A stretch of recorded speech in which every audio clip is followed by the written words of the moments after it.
드디어 누가복음 16장에 우리가 들어왔습니다. 누가복음 16장에는 공간복음 가운데 누가복음에만 기록되고 있는 두 가지 비유가 나옵니다.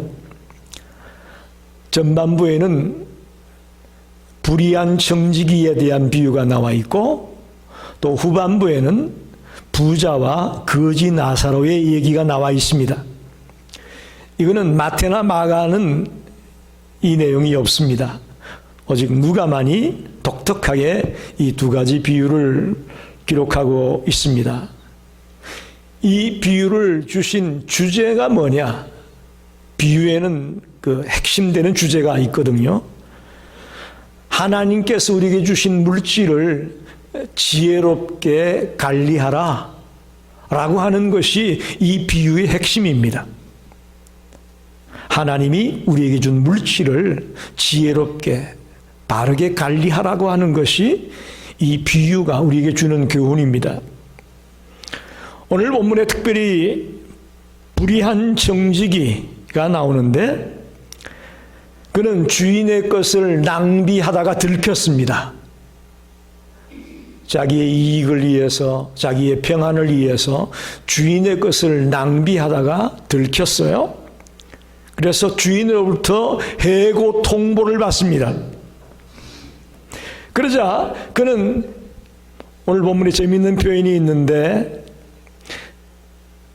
내가 땅을 파자니 힘이 없고 빌어먹자니 부끄럽다, 그러면서 생각을 해낸 것이 주인의 돈을 빌려간 빚쟁이들에게 자기 집으로 오게 해서 빚의 내용을 탕감을 하는 겁니다. 오늘 본문에 있는 것처럼 기름 100마리를 빚을 졌는데 정서에다가 50마리라고 쓰게 하고, 밀 100석을 빌려갔는데 밀 80석이라고 고쳐서 정서를 고치게 만드는 거예요. 자, 그동안 주인의 재산을 낭비하고 이랬던 것도 불의한데, 더더구나 이제 주인의 재산을 가지고 자기 재산인 것처럼 막 깎아주는, 이것도 큰 불이죠. 남의 재산을 가지고, 그죠? 그래, 놀랍게도 오늘 이 비유 가운데 주인이 하는 말이 이 불의한 청지기를 칭찬하고 있다는 겁니다. 그래서 이 말씀을 잘못 오해하게 되면, 야, 우리가 뭐 이렇게 해도 되는 건가? 라는 엉뚱한 해석을 할 수 있습니다. 오늘 예수님이 이 비유를 하신 이유는 주인의 것을 이렇게 불의하게 막 남용하고 자기 마음대로 막 쓰고 하는 그런 걸 칭찬한 거 아니에요. 그것 절대 주님이 잘했다고 하는 건 아닙니다. 주님이 칭찬하고자 하는 것은, 지금 갑자기 해고당하니까 이 청지기는 지금 큰일 난 거 아니에요? 그죠? 이제 나이가 들었는데 땅을 파자니 힘이 없고 빌어먹자니 부끄럽고 이제 난감한 거예요. 이 순간 그는 자기 미래를 생각한 거예요. 만약에 주인에게 쫓겨나게 되면 내가 어떻게 살 거냐. 그가 그 위기의 순간 속에서도 자기 미래를 대비하는 그런 행동을 했다라는 것을 칭찬하는 거예요. 그리고 아주 지혜롭게 자기의 처한 난간을 극복해 나가려고 하는 그런 모습을 칭찬하고 있는 것이지, 부도덕성이나 악한 방법을 추구해가지고 자기의 이익을 챙기려고 하는 그걸 칭찬한 것이 아니라는 것을 알고, 오늘 이 불의한 청지기의 비유의 말씀을 듣기를 바랍니다. 이 속에서 주님이 우리에게 뭘 말씀하고 있는지를 깨닫고 돌아가는 복된 성도들이 되시기를 바랍니다. 첫째는, 저와 여러분은 잠깐 하나님의 것을 맡아서 관리하는 청지기다라는 말씀입니다. 오늘 본문에 나오는 이 청지기만이 청지기가 아니고 이 땅에 살고 있는 우리 모두는 잠시 잠깐 하나님의 것을 맡아 관리하는 청지기라는 것을 꼭 깨달으시기 바랍니다. 2절에 보면 주인이 그를 불러 이르되 내가 네게 대하여 들은 이 말이 어찌 됨이냐 내가 보던 일을 세마라 청지기 직무를 계속하지 못하리라. 주인이 이 청지기를 해고하면서 하는 말이 기가 막힙니다. 내가 보던 일을 세마라. 무슨 얘기입니까? 마지막에 결산할 날이 있다. 그런 말입니다. 매우 중요한 얘기입니다. 이 성경에 나오는 청지기만 마지막에 셈하는 것이 아니고 이 땅에 살고 있는 모두는 마지막 때에 주님 앞에서 셈을 해야 됩니다. 이 셈한다는 얘기는 결산을 봐야 된다는 거예요. 결산을 봐야 됩니다. 우리가 지닌 모든 것들, 물질이든지 건강이 되었든지 재능이 되었든지 시간이 되었든지 자녀가 되었든지 나에게 있는 everything, 이 모든 것들은 주님이 잠시 잠깐 맡겨주신 거예요. 별로 기분들이 안 좋으신데 할 수 없어요. 이게 사실이에요. 우리 태어날 때 갖고 태어난 게 있나요? 한번 생각해 보십시오. 갖고 태어나셨어요? 손에 반지 같은 거 끼고 나오셨나요? 옷 입고 나오셨어요? 안경 끼고 나오셨나요? 우리 태어날 때 아무것도 없이 태어났습니다.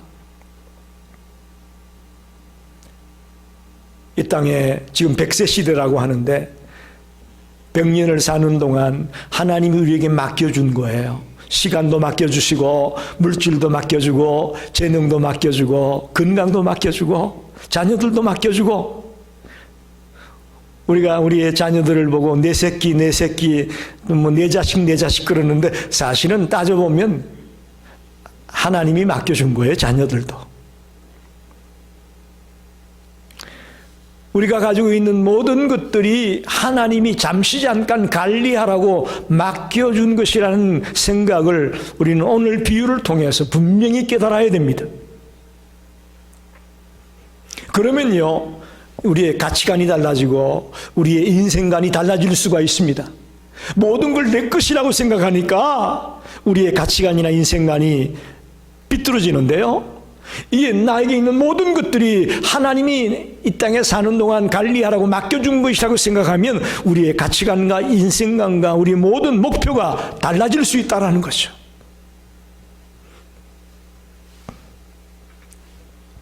고린도전서 4장 7절에 바울이 이렇게 말하고 있습니다. 누가 너를 남달리 구별하였느냐? 내게 있는 것 중에 받지 아니한 것이 무엇이냐? 내가 받았은즉 어찌하여 받지 아니한 것 같이 자랑하느냐? 내게 있는 것 중에 받지 아니한 것이 뭐가 있느냐? 기가 막힌 지적이죠. 우리에게 있는 모든 것들이 주님께서 주신 겁니다. 주님께서 주신 거예요. 그걸 사도 바울은 분명하게 알고 살았습니다. 저와 여러분도 이제부터라도 나에게 있는 모든 것이 주님께서 관리하라고 맡기신 것이라는 생각을 갖고 살아가시기를 바랍니다. 이 얘기는 무슨 얘기냐면 때가 되면 언젠가는 우리도 결산을 해야 되고 또 하나님이 다른 자에게 인계하라고 할 때 인계하고 떠나는 거예요. 그게 우리의 인생입니다. 불신자들은 이런 생각을 갖지 못하기 때문에 뭐든지 많이 가지려고 해요. 많이 자기 걸 만들려고 하잖아요. 뭐든지 자기 걸로 만들려고 해요. 그러나 우리 성도들은 내 것이 아니라 모든 것이 하나님이 나에게 맡겨주신 내가 관리해야 될 것들이라는 것을 알기 때문에 하나님의 뜻대로 사용해야 되고 하나님이 기뻐하는 일을 위해 써야 되고 재능이 됐든 물질이 됐든 시간이 됐든 그것을 가지고 하나님이 원하는 일을 위해 쓰려고 할 수밖에 없다는 거죠. 이게 불신자와 성도들의 차이점입니다. 구약에 보면 요셉이 보디발의 집에 종으로 팔려가잖아요. 그리고는 그가 그 집에서 일종의 정직이로 일합니다. 요셉이 정직이와 같이 일하는데 주인이 오늘 뭐 먹고 싶다 자기 음식만 얘기하고 나머지 모든 것들은 요셉이 관리한 것으로 되어 있습니다. 그렇잖아요. 오늘 내가 뭐 국수가 먹고 싶다 뭐 아니면 갈비가 먹고 싶다, 주인이 먹고 싶은 것만 요셉에게 이야기했지 나머지 모든 것들은 요셉이 다 관리했다라는 거죠. 이게 정직이에요. 그만큼 성실하게 요셉이 충성스러운 정직으로 일을 했다라는 것을 샘플로 보여주고 있습니다.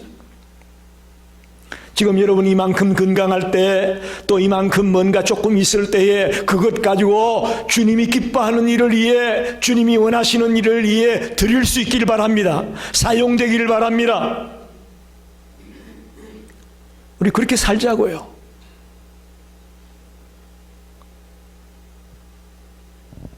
나에게 주신 은사나 직분이나 재능이나 이런 모든 것들을 가지고 하나님을 기쁘게 하는 일을 위해 온전히 충성하고 헌신하는 그런 삶이 정직이의 삶이라고 저는 믿습니다. 오늘 본문 10절에 보면 지극히 작은 것에 충성된 자는 큰 것에도 충성되고 지극히 작은 것에 불의한 자는 큰 것에도 불의하다. 정말 너무나도 중요한 말씀입니다. 정직이의 자세가 바로 이런 자세로 매사에 충성을 다하겠다는 그런 심정으로 저와 여러분이 살아가게 되기를 간절히 소원합니다. 두 번째는 오늘 본문에서 우리가 깨달을 수 있는 것은 미래를 준비하는 자가 되어야 된다는 겁니다. 미래를 준비해야 된다. 4절로 7절을 읽어보면 내가 할 일을 알았도다. 이렇게 하면 직분을 빼앗긴 후에 사람들이 나를 자기 집으로 영접하리라 하고 주인에게 빚진 자를 일일이 불러다가 먼저 온 자에게 이르되 내가 내 주인에게 얼마나 빚졌느냐 말하되 기름 100마리니이다. 이르되 여기 내 정서를 가지고 빨리 앉아 50이라 쓰라 하고 또 다른 이에게 이르되 너는 얼마나 빚졌느냐 이르되 밀 100석이니이다. 이르되 여기 내 정서를 가지고 80이라 쓰라 하였는지라. 자, 이제 주인의 해고 통보를 받고 나서 앞이 캄캄합니다. 이제 정말 어떻게 먹고 살 거냐 걱정이 된 겁니다. 그러자 그는 빨리 채무자들을 불러다가 정서를 가지고 와서 그 정서의 내용을 고치게 만듭니다. 분명히 이건 불의한 행동입니다. 그죠? 잘못된 겁니다. 그런데 놀랍게도 주님은 그 불의한 정직이의 모습을 보고 칭찬하고 있는 것이 있는데 왜 그럴까? 생각해 보십시오. 왜 이런 행위를 한 잘못된 정직이를 갖다가 칭찬하고 있을까?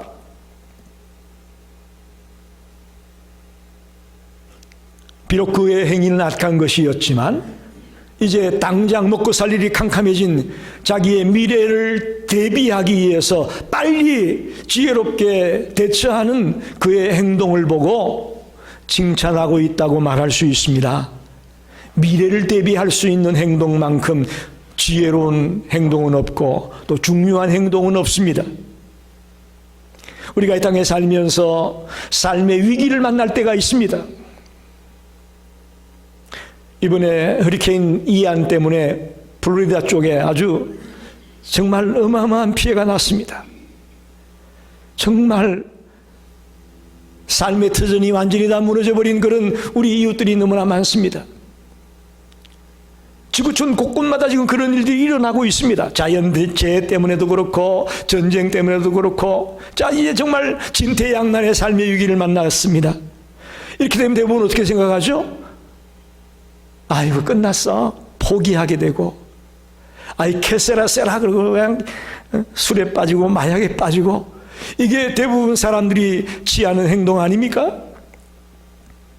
그런데 그럴수록 더욱 미래를 준비하는 자가 지혜로운 자고 깨어있는 자라는 것을 말씀하고 싶은 겁니다.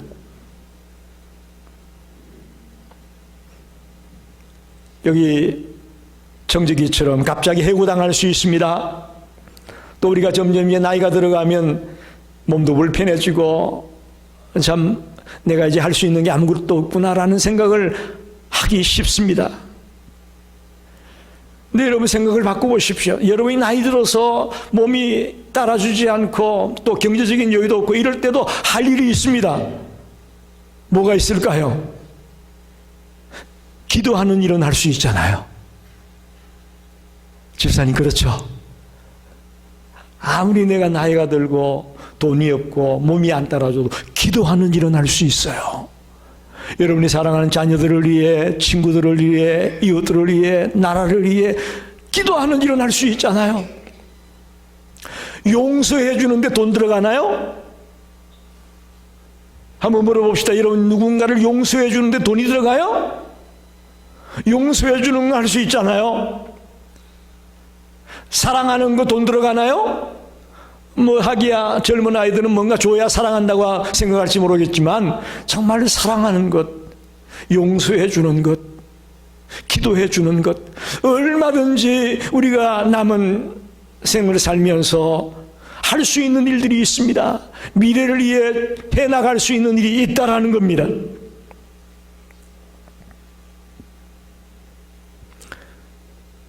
성경은 구원은 믿음으로 받지만 상급은 행함으로 받는다고 되어 있습니다. 이건 진리입니다. 내가 예수 믿으면 구원받았다, 그 단계만 머무르면 아직 부족한 겁니다. 행함으로 주님 앞에 가서 생명의 멸류관을 받고 상급을 받을 수 있는 그런 삶도 준비해야 되는 것입니다. 미래를 위해 준비한다. 우리가 앞으로 30년을 살지 50년을 살지 모르겠지만, 사는 날 동안 주님 앞에 가서 섰을 때 세매야 되잖아요. 결산해야 되잖아요. 그때 과연 내가 뭘 셈할 거냐?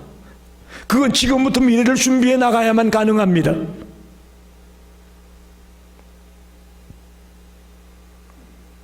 사도행전 27장에 보면 사도 바울이 이제 제수의 몸이 되어서 로마로 재판을 받기 위해서 끌려갑니다. 로마로 압송되는 중에 배를 타고 가다가 유라굴로라는 강풍을 만납니다.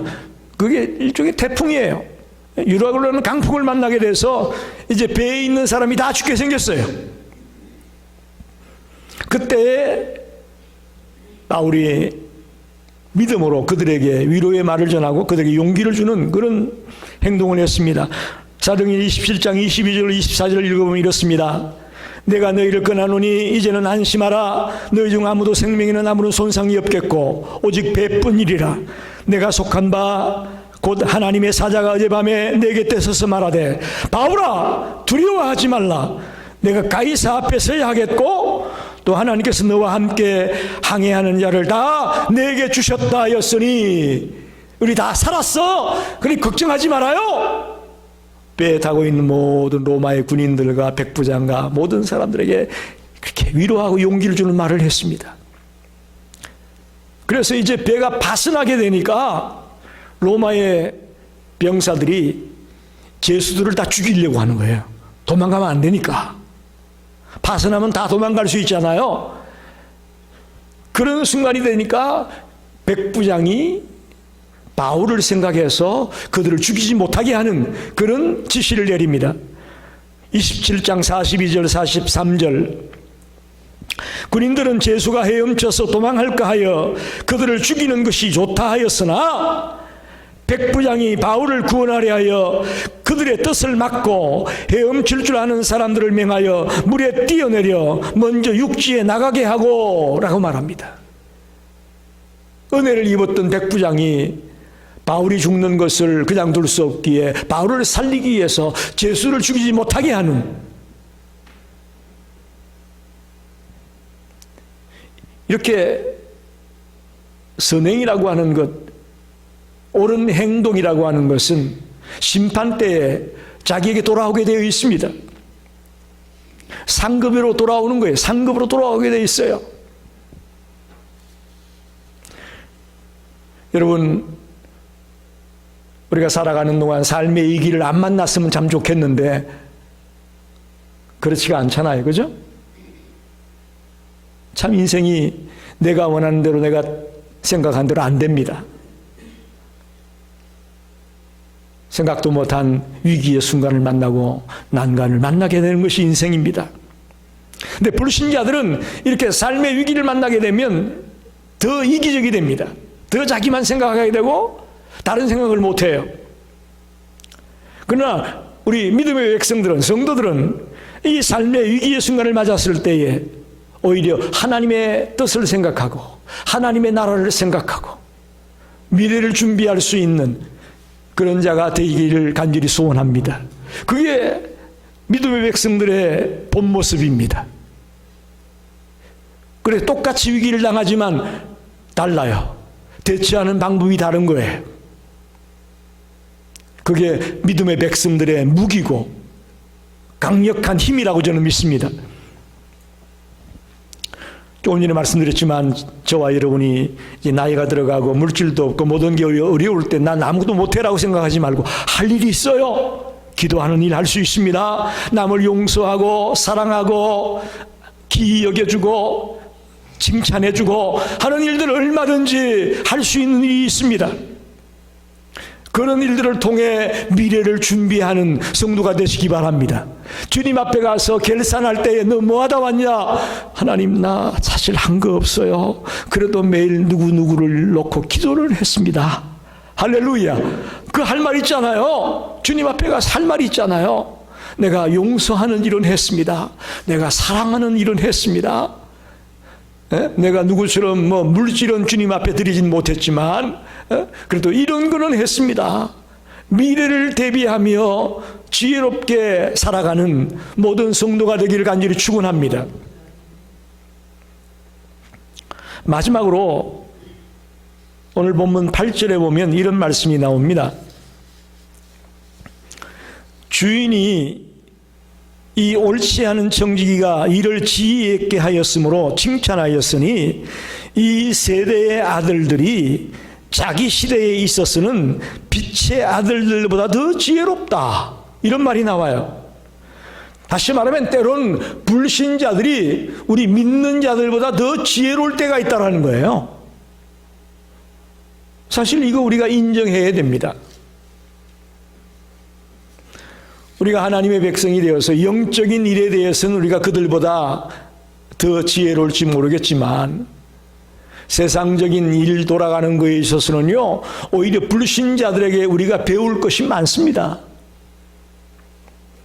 그걸 세속화되는 거 아니냐, 너무 잘못된 거 아니냐, 그렇게 삐딱하게 보는 분도 계시는데 저는 그렇게 보지 않습니다. 우리가 하나님의 자녀가 되었다고 해서 갑자기 모든 면에서 지혜롭게 되나요? 절대 그건 아니에요. 주를 모르는 사람들에게서 우리가 배울 수 있는 것이 참 많습니다. 하다못해 3살 빼기 어린 꼬마에게도 우리가 배울 게 있잖아요. 그런 관점에서 본다면 오늘 8절에 나오는 말씀이 진리입니다. 이 세대의 아들들이, 즉 이 불신앙의 사람들이 자기 시대에 있어서는 빛의 아들들보다, 즉 성도들보다 더 지혜롭다는 거예요. 그걸 인정해야 됩니다. 아니, 전 불신자들이니까 난 저 사람들하고는 상대도 안 해. 저 사람들이 하는 건 난 절대 안 따라가. 그렇게만 볼 것이 아니고 그들의 지혜로운 모습을 통해 우리가 도전받아야 된다는 것을 말씀하고 있다고 저는 봅니다. 뭘 도전받아야 되느냐, 어떤 지혜가 있었느냐. 첫째는 그들의 계획성입니다. 이건 정직이만의 문제도 아니고 돈을 빌려간 사람들도 저는 같이 연결되어 있다고 생각합니다.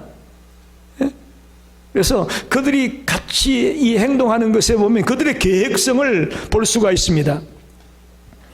불의한 정직이는 자기의 미래를 위해 치밀하게 계획하고 또 연구하고 있음을 알게 됩니다. 그렇기 때문에 이런 일을 할 수가 있는 거예요. 불러다가 막 빨리 고쳐 쓰게 하는 일을 미리 계획을 하고 준비하다 보니까 이게 가능한 거지 않습니까? 저와 여러분이 하나님의 일을 할 때에 이렇게 계획성 있게 주도 면밀하게 해왔나요? 우리는 어떤 면에서 보면 여기는 한참 모자랍니다.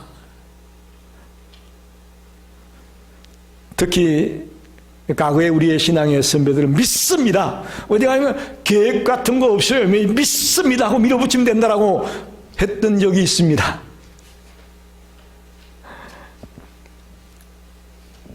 아닙니다.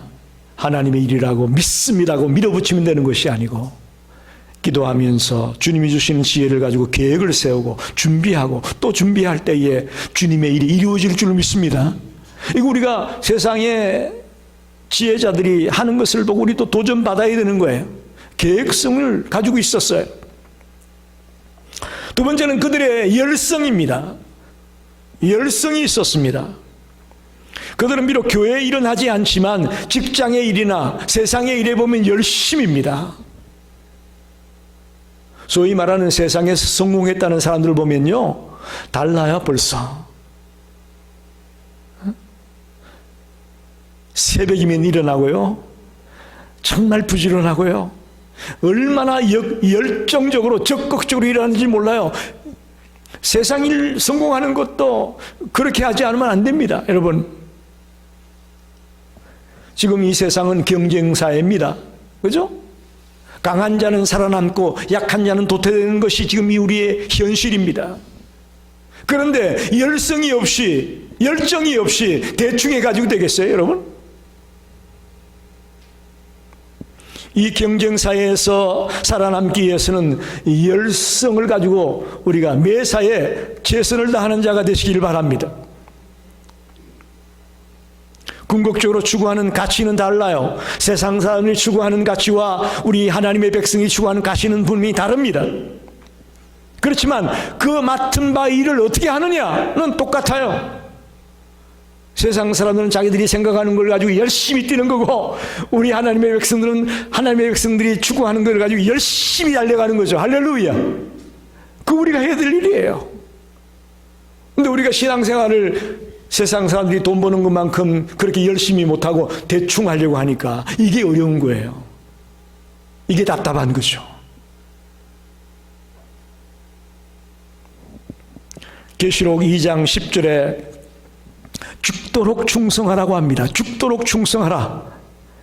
여러분, 이 말을 허투루 듣지 마십시오.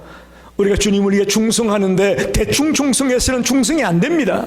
죽도록 충성하라고 합니다. 죽도록 충성하라. 하나님의 일을 위해 정직이로서 열성을 가지고 달려가라는 말씀과도 같은 것이죠. 우리는 이 세상 사람들이 살아가는 모습 중에 이 열정을 배워야 됩니다.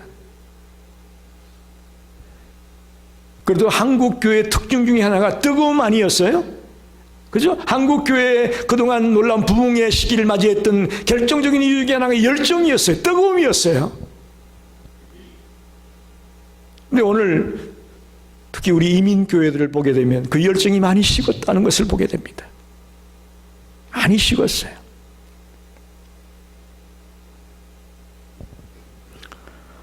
맡은 직분이나 사명을 남보다 한 발 앞서서 더 열정적으로 감당하려고 몸부림을 치는 그런 지혜자가 되시길 바랍니다.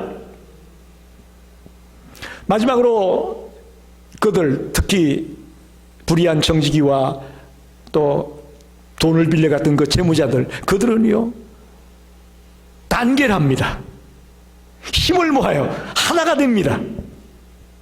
그러니까 이게 가능했죠. 그렇잖아요. 불의한 총기가 야 50인데 100인데 50을 고쳐 이럴 때 만약에 아예 안 돼. 어떻게 빌렸는데 그걸 그렇게 고쳐. 이렇게 했다면 일이 안 되잖아요. 그런데 딴 길이 잘 돼요. 그렇기 때문에 그 일이 가능했습니다. 모든 일에 있어서 세상 사람들은 어떤 일을 성공시키기 위해서 단합하고 하나가 됩니다. 우리 교회 안에 하나님의 백성들이 하나님의 뜻을 이루고 하나님의 역사를 이루기 위해서는 하나 되어야 됩니다. 단합해야 합니다. 할렐루야. 하나 되어야 됩니다. 근데 안타깝게도 교회가 참 하나 되기가 어렵습니다. 오죽하면 그런 얘기를 합니까? 세상 사람들은 문제가 있으면 막걸리 한 잔 마시고 나면 다 풀리는데 예수 믿는 사람들은 그냥 한 번 걸리면 꽝 해가지고 한 달이고 두 달이고 세 달이고 말도 안 하고 그걸 보고 난 크리스찬들이 뭐라고 하겠어요? 뭐라고 하겠느냐고. 찬양할 때는 뭐 사랑 노래는 잘하는데 사랑은 하나도 없더라. 그런 얘기가 나오잖아요. 교회 안에서 다투고 분쟁하는 모습을 보고 가장 세상 사람들이 손가락질 하잖아요.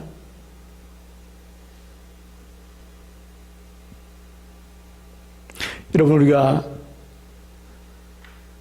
하나님의 자녀지만 불신자들을 통해서 배울 것이 있습니다. 그들은 매사에 계획을 가지고 열정을 가지고 하나가 되어서 움직였습니다. 근데 오늘 진정 하나님의 백성들이 그렇게 해야 될 텐데 우리에게는 그게 부족합니다. 계획도 하지 않습니다. 열정도 없습니다. 하나 되기가 힘듭니다. 그러니 오늘 이 불의한 청지기의 비유가 우리에게 얼마나 유익한 비유의 말씀입니까? 말씀을 정리합니다. 서양 객언에 이런 말이 있어요. 악의 근원이 되는 것은 돈 그 자체가 아니라 돈에 대한 애착이다. 그렇습니다. 돈은 우리에게 꼭 필요한 거예요. 그죠? 그러니까 여러분이 시장도 가고 가스도 넣고 사는 거 아니에요. 돈은 우리에게 꼭 필요한 겁니다. 근데 문제는 돈에 대한 애착을 가지고 있고 돈을 어떤 하나의 목표로 삼고 있는 것이 문제라는 거예요. 맞는 말입니다. 또한 이런 말도 있습니다. 돈이라는 것은 종으로 있을 때는 놀라운 봉사자가 되지만 돈이 주인이 될 때는 폭군이 된다. 그렇습니다. 돈이 전부가 되면요 배는 게 없어요. 한마디로 배는 게 없다고요. 살인도 할 수 있는 거고요. 뭐 수단 방법 가리지 않게 되는 거죠. 그러나 종으로 있을 돈이 종이 된다면 놀라운 일을 하게 됩니다. 놀라운 봉사의 일을 하게 되고 도네이션도 하게 되고 남을 위해 헌신도 할 수 있고요. 오늘 말씀의 키포인트는 13절이라고 생각하면 됩니다. 13절 봅시다. 집 하인이 두 주인을 섬길 수 없나니 혹 이를 미워하고 저를 사랑하거나 혹 이를 중히 여기고 저를 경히 여길 것임이니라. 너희는 하나님과 재물을 겸하여 섬길 수가 없다. 두 주인을 섬길 수 없다는 겁니다. 맞죠? 두 주인 섬길 수 없습니다. 우리가 하나님이냐 재물이냐 둘 중에 하나를 택해야 됩니다. 물론 하나님을 택한다고 해서 우리가 물질 필요 없다라는 얘기 아니에요. 오해하지 마세요. 하나님을 택한다는 이야기는 이 물질을 가지고 하나님이 나에게 맡겨준 이 물질을 가지고 하나님을 기쁘게 하고 하나님의 뜻을 이루는 일을 위해서 이 물질을 바르게 활용하겠다는 말씀입니다. 저와 여러분이 오늘 말씀을 통해 이제 내가 청직이구나. 내가 사는 날 동안 미래를 준비하며 살아야 되겠구나. 그러면서 충성스러운 청지기가 되어서 하나님과 재물을 겸하여 섬기지 말고 하나님을 우선순위에 두고 하나님의 뜻을 위해 최선을 다해 살아가는 자가 되어야 되겠구나 라고 결단하고 다짐하는 성도가 되시기를 간절히 축원합니다. 기도하겠습니다.